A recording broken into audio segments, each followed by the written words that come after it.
me a little about, just help me get into this labyrinth or out of it, or at least conceptualize it a bit better than I currently do.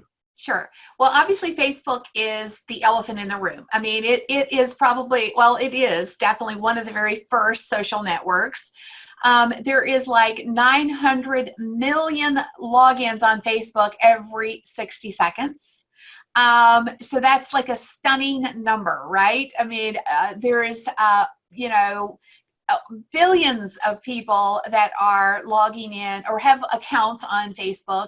And the reality of it is that most people are more comfortable on Facebook than other social platforms. You know, they stay longer, they stick longer, they're looking around more than they do on other social platforms. And beyond that, most of our ideal clients or the relationships we're seeking are on Facebook. It's just a matter of, you know, connecting the dots to get to those people.